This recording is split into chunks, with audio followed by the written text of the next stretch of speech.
Hello hi नमस्कार, welcome to my talk show with RJ Anjali.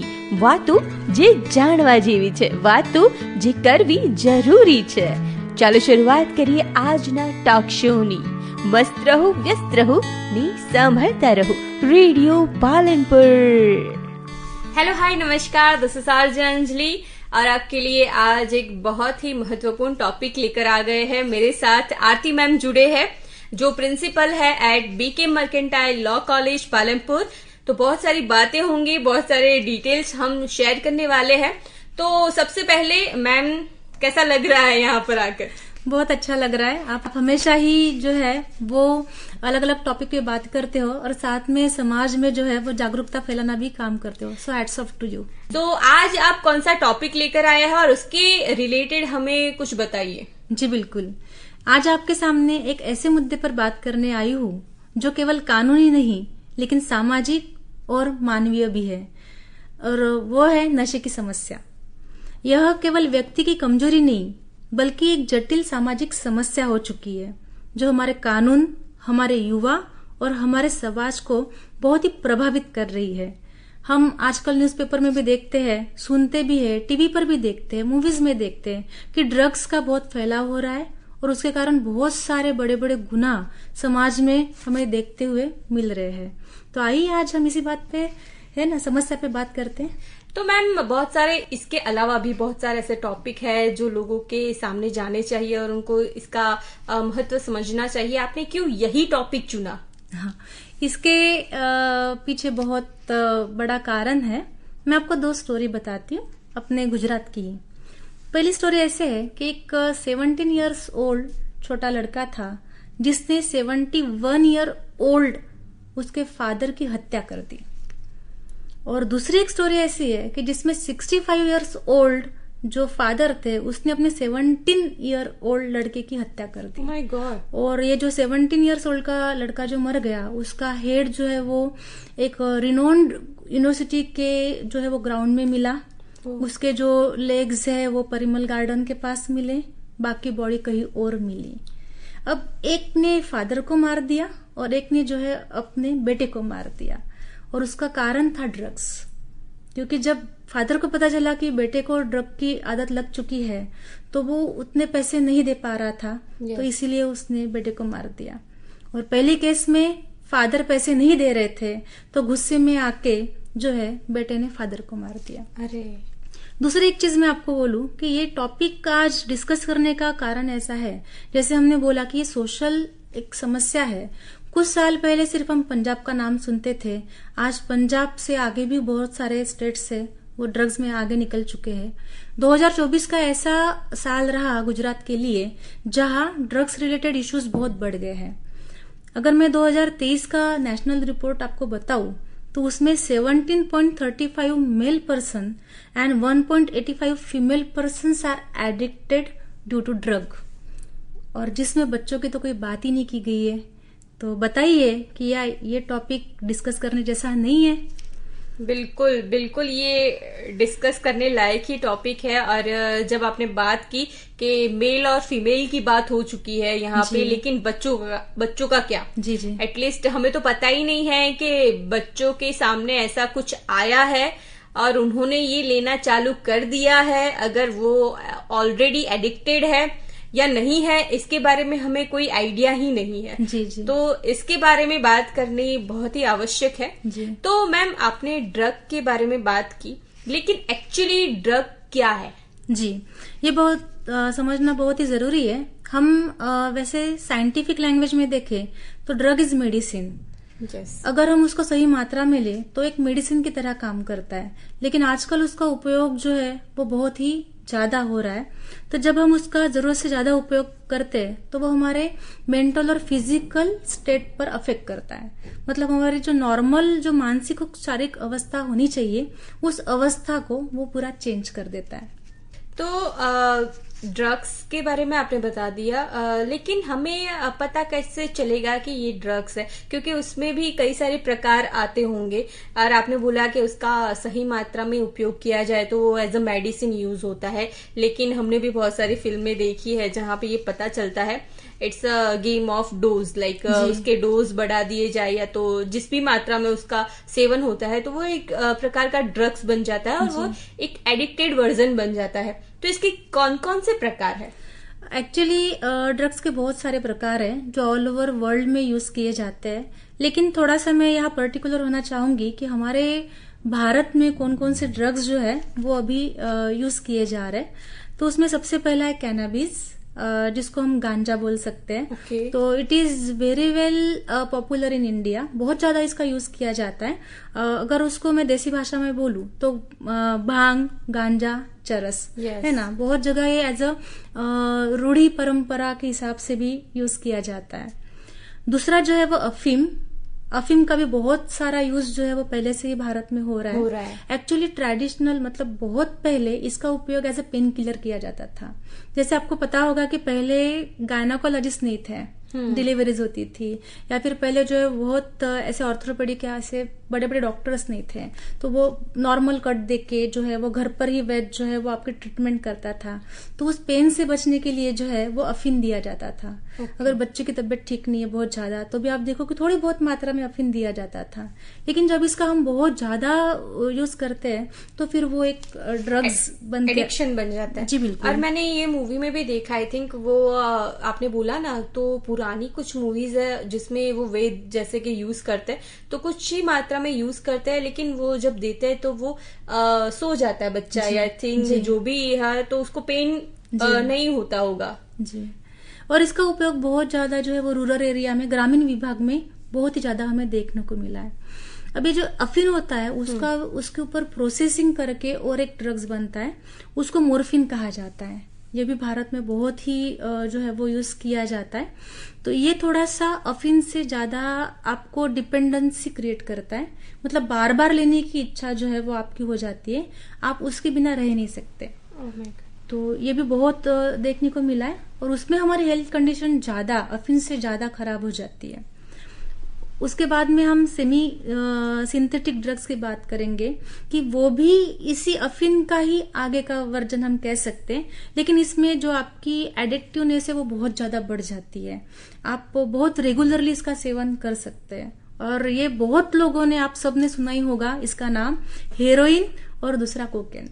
Yes, movies में भी बहुत सुना बिल्कुल है। हेरोइन तो जो है वो बिल्कुल मॉर्फिन से बनाया जाता है, लेकिन कोकेन जो है वो कोकोआ प्लांट से बनाया जाता है। तो कोकोआ प्लांट को हाईली प्रोसेस किया जाता है और उसके बाद में ये ड्रग बन जाता है। और सबसे टॉप लेवल पर जो है वो है सिंथेटिक ड्रग, जिसको मेथाम्फेटामिन या फिर मेथ भी बोला जाता है। ये तो आपके वन कंजम्पशन के बाद ही आप इसके एडिक्ट हो जाते हो। तो बहुत ज्यादा जो है आजकल सिंथेटिक ड्रग का यूज किया जा रहा है, और यही एक चिंता की बात है कि हमें इसके बारे में बहुत पता नहीं है। और इसी आशा के साथ मैं आज ये टॉपिक लेकर आई हूँ कि थोड़ी बहुत हम चर्चा करें, और आपके जो सुनने वाले हैं वो थोड़ा बहुत हम सबके माध्यम से जागरूक हो जाए। यस, और इसके बारे में हम जान पाए, जैसे कि मैडम ने बोला कि ड्रग्स के इतने सारे प्रकार है, इतने सारे टाइप्स है। हमें आई थिंक कुछ ही के बारे में पता है, और जिसके बारे में पता है वो ऑलरेडी लाइक हमारे आसपास हमने इसका नाम सुना होगा, लेकिन इसके अलावा भी बहुत सारे प्रकार है और हमें पता नहीं चलता ये किस किस माध्यम से हमारे बॉडी में आ रहे हैं। क्योंकि इसके बहुत सारे वे होंगे, जैसे कि हमने कुछ ही देर पहले बात की थी कि ये कई कई जगह पे एज अ फूड कंटेंट भी डाल देते हैं, जिसकी वजह से हमें वो फूड ज्यादा खाने की इच्छा होती है बार बार। तो मैम, जो ड्रग्स लेते हैं हमें कैसे पता चले कि ये ऑलरेडी एडिक्टेड हो चुका है पर्सन? कौन से उसके जेस्चर है जिससे हमें पता चले कि हाँ ये इंसान ऑलरेडी एडिक्टेड है? जी, इसमें ऐसा है कि हम इसको थोड़ा कैटेगरी के लिए देखेंगे। तो उसके फिजिकल सिम्टम्स के अगर बारे में हम बात करें कि ड्रग्स लेने के बाद उसके शारीरिक लक्षण कैसे होते हैं, तो उसमें ऐसा है कि उनकी आंखें जो है वो रेडनेस बढ़ जाती है, जैसे शराब पीने के बाद भी बढ़ जाती है। तो वही हमें दिखता है, आंखों में डलनेस दिखता है। फिर उनकी जो स्किन है वो कभी कभी पीले रंग की हो जाती है, नीले रंग की आपको दिखती है। फिर उसमें बहुत सारे आपको जो है वो धब्बे दिखेंगे, डार्क सर्कल्स दिखेंगे, और जो है वो घाव भी दिखेंगे, इंजुरीज। अब इंजुरीज के बहुत सारे कारण हो सकते हैं, जैसे कि ड्रग्स जो है वो इंजेक्शन के द्वारा लिया जाता है, कभी पाउडर फॉर्म में लिया जाता है, किसी एज अ फूड सब्सटेंस मतलब कंजम्पशन जो है उसका किया जाता है। तो जब इंजेक्शन लिया जाता है तो बहुत सारे जो है वो आपको इंजेक्शन के मार्क्स दिखेंगे। बहुत लोग जो है ड्रग्स में इतना अपना आपा खो देते हैं कि वो खुद को इंजुरी करते हैं, तो वो इंजुरी मार्क्स भी आपको हाथ पर देखने को मिल सकते हैं। तो ये सारे जो है वो बदलाव होते हैं। फिर है कि उनका उनके चलने में आपको बदलाव दिखेगा, वो बैलेंस नहीं कर पाते चलने में, तो उनकी चाल भी जो है वो आपको बदली हुई दिखेगी। फिर उनको बहुत ज्यादा पसीना आना, बहुत ठंड लगना, ये होता है। उनके ब्लड प्रेशर में भी बहुत ज्यादा आपको चेंजेस दिखने को मिलेंगे, क्योंकि ड्रग्स एक जैसा कि वो स्टिमुलेंट है ना, आपको बहुत उत्तेजित करता है। तो उसमें आपकी कभी कभी ब्लड प्रेशर बहुत ज्यादा हो जाता है या फिर बहुत कम भी हो जाता है, और इसी के साथ में जो है वो बहुत खाने की इच्छा होती है, और कभी कभी 2-2, 3-3 दिन तक आप कुछ खाते ही नहीं हो, तो आपके वेट पर भी इसका बहुत असर हो जाता है। फिर दूसरा है मानसिक लक्षण, मतलब कि साइकोलॉजिकली क्या क्या उनमें चेंजेस आते हैं। तो पहला है कि उनकी पूरी पर्सनैलिटी चेंज हो जाती है। आपने देखा होगा, बहुत हंसता खेलता व्यक्ति था, सबसे बात करता था, अचानक से कहीं गुम हो गया, बहुत शांत हो जाता है, बहुत शांत हो जाता है। या बहुत शांत व्यक्ति था, वो बहुत ही ज्यादा एक्टिव हो जाता है, बोलने लगता है। हाँ, बोलने लगता है एकदम, मतलब कि दुनिया उसको बहुत रंगीन लगने लगती है। हाँ। या फिर बहुत चिड़चिड़ापन बढ़ जाता है। तो कभी कभी बहुत बोलता है, कभी कुछ नहीं बोलेगा, कभी बहुत हंसेगा, कोई बात नहीं है, कोई बात नहीं कर रहा है, लेकिन बहुत हंसेगा, या फिर अपने आप ही रोना शुरू कर देगा। तो ये सिम्टम्स जो है वो खास उनमें देखने को मिलते हैं। कॉन्फिडेंस एकदम हाई लेवल पे रहेगा, या फिर कभी कभी जीरो कॉन्फिडेंस रहेगा।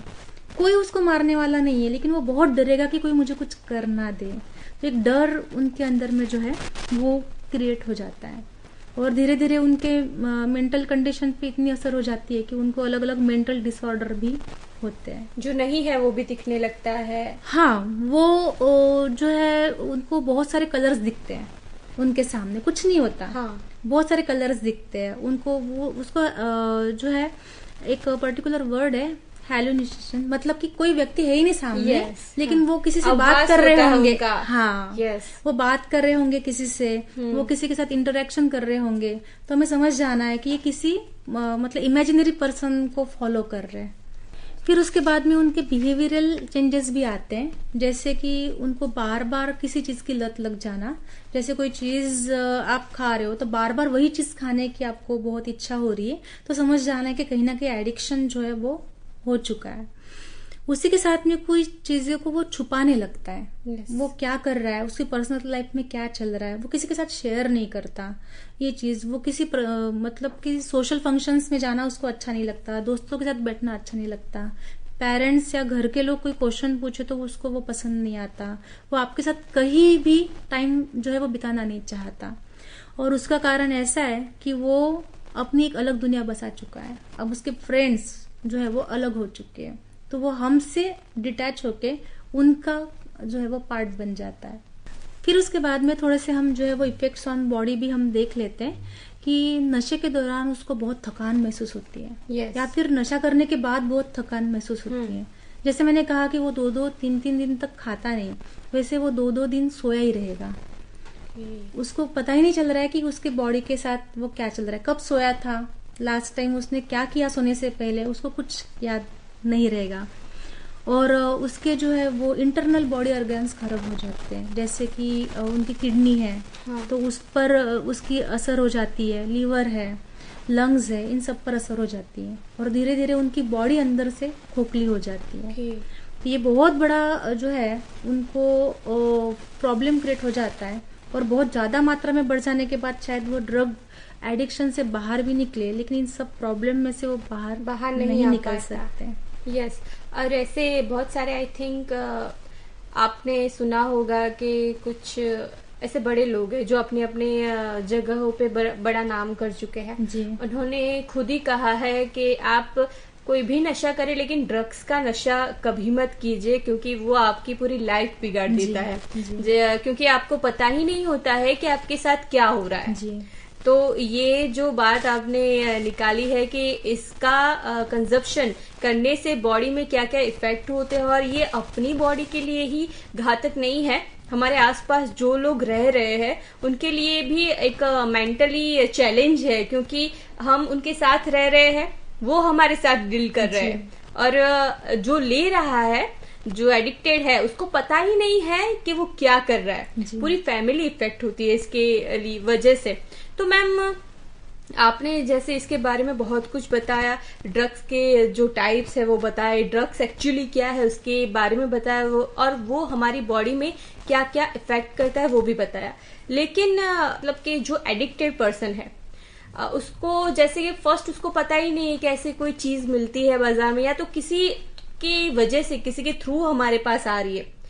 आपको क्या लगता है कि कौन कौन लोग हैं जिनको इस चीज के लिए निशाना बनाया जाता है, या तो उनका ऑलरेडी माइंडसेट है कि इन लोगों को प्रोवाइड किया जाए ताकि और आगे तक वो बढ़ सके और लोगों के पास ये चीज जा सके, ऐसा आपको क्या लगता है?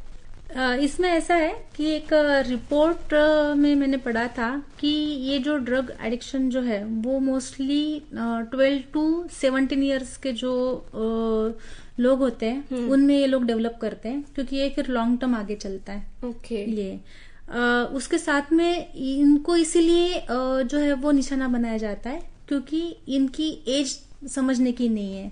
आफ्टर 17-18 जो है वो समझते हैं कि हमें क्या करना है, नहीं करना है। अगर थोड़ा सा भी मैच्योर्ड अगर बच्चा होगा तो वो समझेगा कि ये गलत है, ये नहीं करना है। हाँ। तो इसीलिए वो जो है वो थोड़ा सा ये एज वो देखते हैं। दूसरा है कि जो सोसाइटी के उच्च स्तर के जो लोग हैं वो नेम फेम के लिए, उनके जो है वो खोटी शान के लिए भी जो है ऐसे ग्रुप्स के साथ वो जुड़ जाते हैं। और कुछ बार ऐसा है कि समझकर भी हमें ना बोलने की आदत नहीं है, तो फ्रेंड्स ने चलो यार ले लेते, सभी कर रहे हैं, हाँ। थोड़ा सा लेने में क्या है। तो इन सब चीजों में हम कहीं ना कहीं कम पड़ जाते हैं। तो ये जो एक दबाव फ्रेंड्स का निर्माण हो जाता है तो उसमें हम एडिक्ट हो जाते हैं। जैसे कि कई बार ऐसे भी बोलते हैं फ्रेंड सर्कल में कि एक बार लेने से क्या होगा, ऐसा कुछ भी। मतलब मोस्टली अभी का जो जनरेशन है वो लाइक किसी कंपटीशन में उतर गए ऐसा लग रहा है। मतलब अपना एक ग्रुप है और अगर कोई बोल देता है कि यार ये तो कुछ नहीं करता, या एक बार लेने से क्या हो जाएगा, तो थोड़ा इतना नीचे गिर जाएगा, या तो कुछ भी किसी के बारे में, तब भी वो माइंडसेट से हम ले लेते हैं। जब एक बार लेना चालू कर देते हैं तब वो हमारी बॉडी को ज्यादा इफेक्ट करता है। आई थिंक वो फिर हमें एडिक्ट हो जाता देता है। Yes. और जब तक हमें रियलिटी का पता चले तब तक बात बहुत आगे निकल जाती है और देर हो जाती है, फिर हम कुछ कर नहीं पाते। तो जी। और दूसरा ऐसा है कि मिसकंसेप्शंस भी बहुत है। जैसे कि जो स्पोर्ट्स में जाते हैं Yes. तो उनको ऐसा लगता है कि हम ड्रग्स लेने के कारण जो हमारी एनर्जी लेवल बढ़ जाएगी, या फिर आजकल जिम में भी जो है वो लोगों को लगता है कि भाई थोड़ा बहुत जो है कि ऐसे कुछ चीजें हम लेंगे हाँ। तो हमें जो है वो एनर्जेटिक लगेगा। और Yes. लगता भी है, नॉट रॉन्ग, लेकिन इसके इफेक्ट, साइड इफेक्ट जो है वो बहुत ही खराब होते हैं। बहुत खराब है। अरे जिम में आई थिंक आप अगर जाते हैं और ऐसा कुछ भी करते हैं तो आपके जो जिम के ट्रेनर्स है वही आपको मना करेंगे जी। कि ये चीज आपके लिए लॉन्ग टर्म में बहुत खराब है। और जिन्होंने ये सब कुछ किया होता है जिम में, और फिर लॉन्ग टर्म में आप उनका देखना रिजल्ट के वही बोलेंगे कि ये सब मैंने किया था, वो मेरे लिए बहुत ही गलत साबित हुआ है, आप बिल्कुल मत करना। लेकिन ये समझना बहुत ही हार्ड है और समझना बहुत जरूरी भी है इतना। जी बिल्कुल बिल्कुल। तो मैम ये सब जो ड्रग्स के रिलेटेड जो भी है उसके कुछ कायदे या कानून है, यानी कि इसके खिलाफ कुछ एक्ट बनाए हैं, या अगर हम पकड़े जाए या तो कोई भी इंसान हमें पता चले कि ये कुछ ऐसा कर रहा है, उसके लिए कुछ पनिशमेंट है? हाँ बिल्कुल, हमारे यहाँ 1985 में ही जो है वो narcotic drugs and psychotropic substances act बना था, जिसको हम शॉर्ट में NDPS एक्ट कहते हैं, जिसमें ड्रग्स और ड्रग्स एडिक्ट्स से रिलेटेड बहुत सारी जो है वो टर्म्स एंड कंडीशंस दी है। आई थिंक थोड़ा बहुत ज्यादा लीगल में चली जाऊंगी तो वो समझना मुश्किल हो जाएगा। हाँ। लेकिन टू द पॉइंट अगर बात करें तो एक्ट में सबसे इम्पोर्टेंट चीज हमें दी गई है कि क्या क्या आप करोगे तो वो पनिशेबल रहेगा। तो थोड़ा बहुत उसके बारे में अपने जान लेते हैं कि जैसे अगर कोई व्यक्ति इलीगली इसका उत्पादन कर रहा है Yes, हाँ। या फिर उसका सेलिंग कर रहा है तो उसके लिए जो है वो सजा का प्रावधान है। तो आपको 10 से 20 साल तक की सजा हो सकती है, डेथ पेनल्टी भी हो सकती है और लाइफ इम्प्रिजनमेंट भी हो सकती है।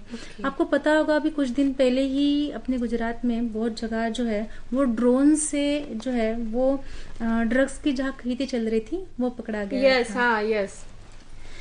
उसके साथ में अगर आप नशीले पदार्थ जो होते हैं उसको अपने पोजीशन में रखते हो, पास रखते हो या फिर आप उसका सेवन कर रहे हो तो वो टाइम पे 6 साल से 1 साल तक की सजा और फाइन आपको होगा। डिपेंड्स कि आपके पास कितनी मात्रा है, Okay. है ना। हम मात्रा पर भी हम बात करेंगे तो वो बहुत समझना बहुत इम्पोर्टेंट Okay. है। फिर अगर आप ड्रग्स की तस्करी कर रहे हो, मतलब एक जगह से दूसरी जगह आप सप्लाई कर रहे हो ड्रग्स का, तो फिर आपकी जो पनिशमेंट है वो बढ़ जाती है। मतलब कि 10 साल से लेकर जो है वो उम्र भर की सजा और फाइन, ये दोनों भी आपको लगते हैं। उसी के साथ में अगर ड्रग्स को लेके छोटा सा अपराध हो रहा है, मतलब कि आप बहुत कम मात्रा में आपने जो है वो ले रहे हो, आपके पास मिला है, तो आपको बहुत कम मात्रा में सजा दी जाती है। वो डिपेंड्स ऑन द जज, वो आपको कैसे हैंडल करेगा। और सबसे समझने वाली बात ऐसी है कि यहाँ पे अगर बच्चे हैं, जैसे हमने बात किया कि बहुत सारे चाइल्ड एडिक्ट भी हो चुके हैं, तो वो तो विलिंगली हुए नहीं है, उनको किसी ने टारगेट बनाया। तो उनको अगर कायदा सजा करेगा तो ये जस्टिस नहीं होगा। इसीलिए उनको जो है वो समझा के उनको रिहेबिलिटेशन में डाला जाता है, ताकि उनका मेंटल जो है वो थोड़ा सा ब्रेन वॉश किया जाए, ताकि आगे वो ये सारी चीजें ना करे। इसके लिए तो उनके लिए सजा बहुत कम होती है, ना के बराबर होती है। लेकिन बार बार अगर समझाने के बाद भी वो कर रहा है तो थोड़ी बहुत सजा जो है उनको की जा सकती है। तो मैम, आपने जो बात की अभी उसके एक्ट के बारे में, पनिशमेंट के बारे में, और आपने एक और भी बात की क्वांटिटी के बारे में, और मैंने इसके रिलेटेड थोड़े ही टाइम पहले मैंने एक सीरीज भी देखी थी जो पूरा इस ड्रग के बेस पे है। और उस सीरीज को देखने के बाद मुझे पता चला कि इसमें क्वांटिटी का कितना रोल है, मतलब मात्रा का कितना रोल है। तो उसके बारे में बताइए। जी बिल्कुल। इस जो एनडीपीएस एक्ट की अभी हमने बात की, उसमें उन्होंने मात्राएं नक्की की है। वो है स्मॉल क्वांटिटी, मॉडरेट क्वांटिटी और कमर्शियल क्वांटिटी। उसका कारण ऐसा है कि जैसे ये अलग अलग लोग हैं जो कमर्शियल बेसिस पे उसको बना रहे हैं, वो लोग अलग है। कमर्शियल बेसिस पे जो लोग उसको सप्लाई कर रहे हैं वो, और जो कंज्यूम कर रहे हैं वो। तो जितनी मात्रा उनके पास है उतनी ही मात्रा बढ़ेगी, तो उतना जो है वो थ्रेट बढ़ेगा। तो उसके हिसाब से इसको जो है वो डिवाइड किया गया है। तो अलग अलग जो ड्रग्स है उसके हिसाब से पनिशेबल जो मात्रा है वो अलग अलग है। तो थोड़ा बहुत हम इस पर भी चर्चा कर ले। यस। जब हम छोटी मात्रा की बात करते हैं तो उसमें जब गांजा है, मतलब कैनाबिस है, वो 1 किलोग्राम से कम हो तो वो स्मॉल क्वांटिटी में आता है। हेरोइन वो 5 ग्राम से कम, कैफीन तो 2 ग्राम से कम, मॉर्फिन 5 ग्राम से कम, एलएसडी जो सिंथेटिक ड्रग जिसको कहा जाता है 0.1 ग्राम से कम, और MIDMA ये भी सिंथेटिक ड्रग है, इसीलिए वो 0.5 ग्राम से कम। तो ये जो मात्राएं है, जितनी कम मात्रा, मतलब उसका एडिक्शन जो है वो बहुत ज्यादा जल्दी होता है, इसीलिए कम मात्रा भी पनिशेबल है। Oh my God. फिर है मॉडरेटेड क्वांटिटी, मतलब कि मध्यम मात्रा।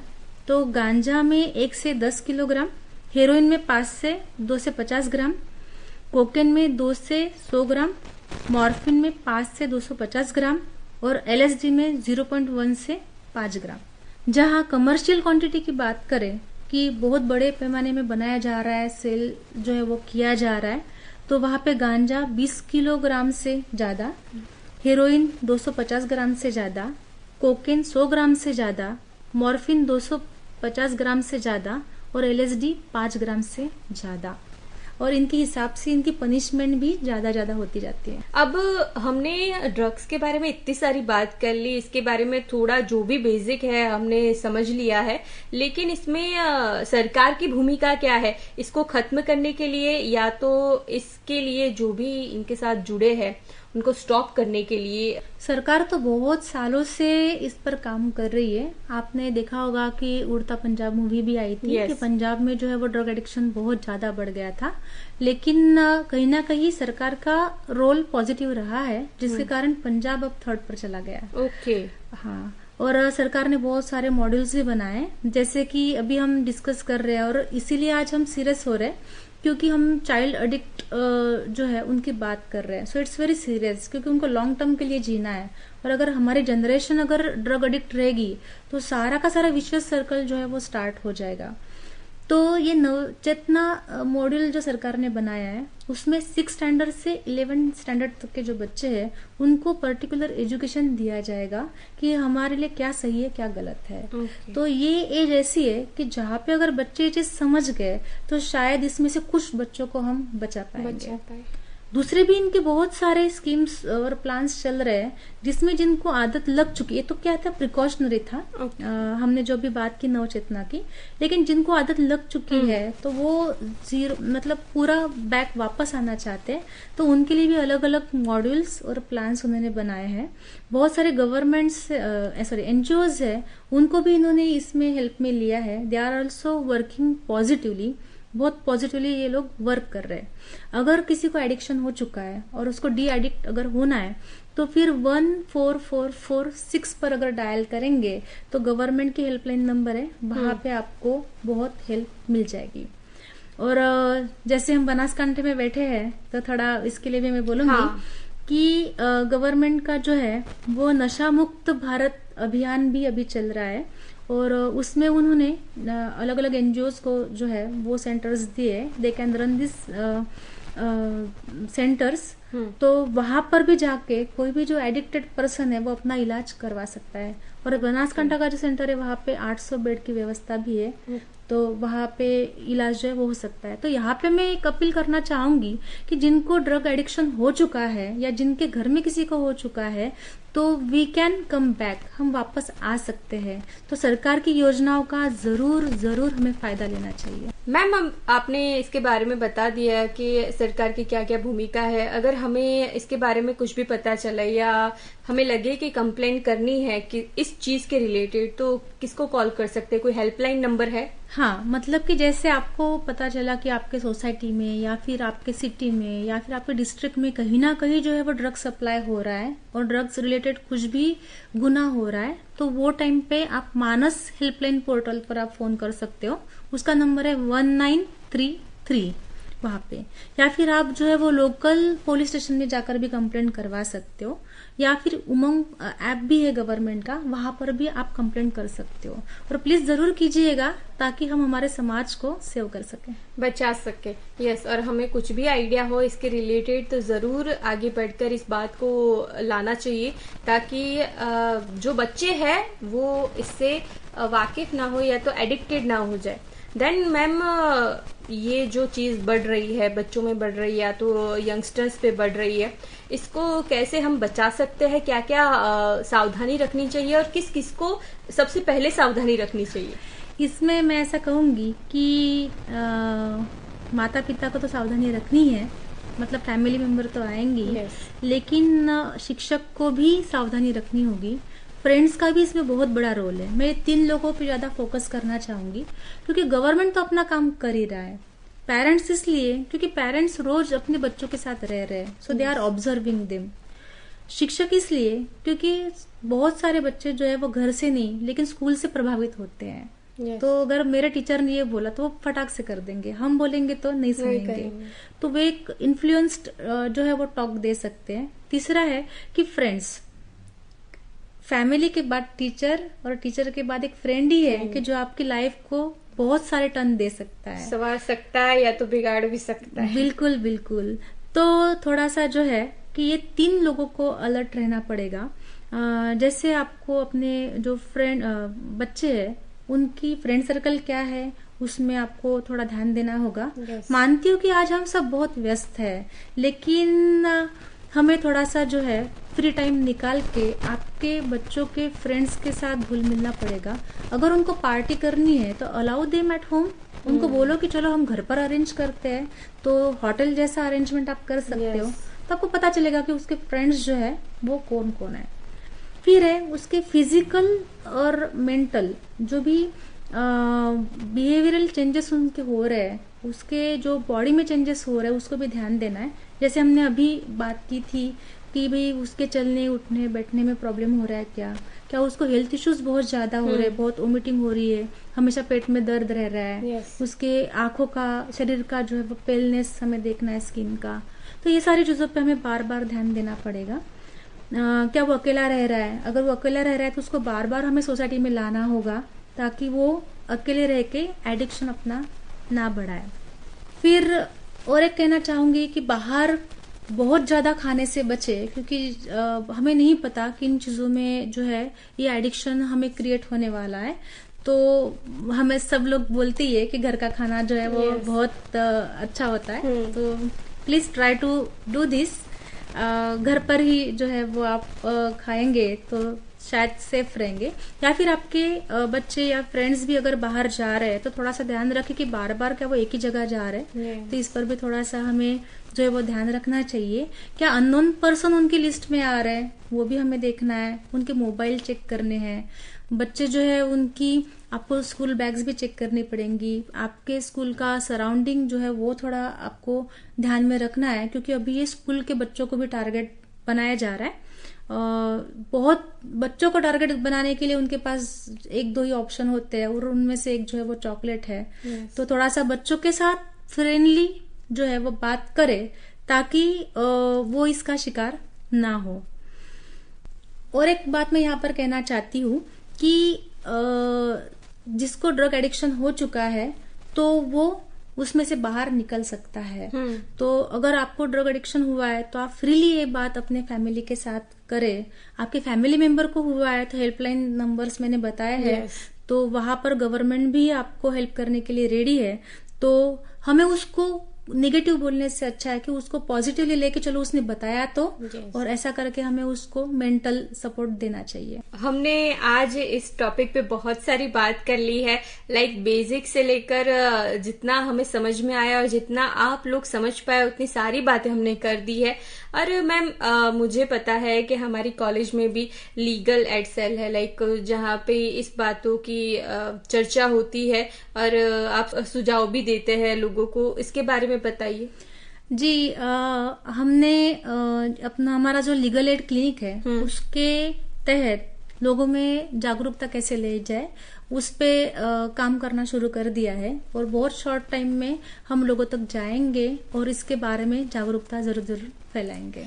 तो अगर आपको भी ऐसी कुछ कंप्लेंट्स है या कुछ समझ में नहीं आ रहा है और आपको इसके रिलेटेड या कोई और भी कोई भी एक्ट के बारे में जानना हो, कानून की व्यवस्थाओं के बारे में जानना हो, तो हमारी कॉलेज ऑलवेज रेडी है। यहाँ पे लीगल एड सेल चलता है जहाँ पे आपकी हर एक फरियाद को, लाइक आपको अगर कुछ हेल्प चाहिए तो वो जरूर से प्रोवाइड करते हैं। तो जरूर आइएगा और यहाँ पे आकर भी आप बात कर सकते हैं, आरती मैम से मिल सकते हैं और वो आपको जरूर से हेल्प करेंगे। तो मैम अब जाते जाते आप हमारे जो लिसनर्स हैं उनको क्या एडवाइस करना चाहेंगे? जी मैं आप सबको यही कहना चाहती हूँ कि नशे की लड़ाई अकेले सरकार की नहीं है, ये हम सबकी लड़ाई है। कानून, समाज और व्यक्ति तीनों को एक साथ चलना होगा। आइए हम अपने युवाओं को नशे से नहीं उम्मीद से जोड़े, जानकारी फैलाए, साथ दे और एक स्वस्थ समाज की ओर कदम बढ़ाए। आज हमें जरूरत है सजा से ज्यादा सुधार की, डर से ज्यादा समझ की और कलंक से ज्यादा करुणा की। तो आइए हम एक ऐसा समाज बनाएं जहां कोई युवा नशे में न खो जाए बल्कि अपने सपनों की ओर बढ़े, जहां कानून सिर्फ दंड न दे बल्कि दिशा भी दिखाए। Thank you. और इसको जरूर से फॉलो करना है और नेक्स्ट टाइम मैम जल्दी से आएंगे और भी सारी बातें करेंगे और भी सारी ज्यादा इन्फॉर्मेशन हम कलेक्ट करेंगे और आप तक पहुंचाएंगे। Thank you so much ma'am. Thank you. और आगे हम जल्दी से मिलेंगे। This is RJ Anjali. मस्त रहे, व्यस्त रहे और सुनते रहे रेडियो पालनपुर। मस्त रहो, व्यस्त रहो, स्वस्थ रहो અને સાંભળતા રહો રેડિયો પાલનપુર 90.4 FM।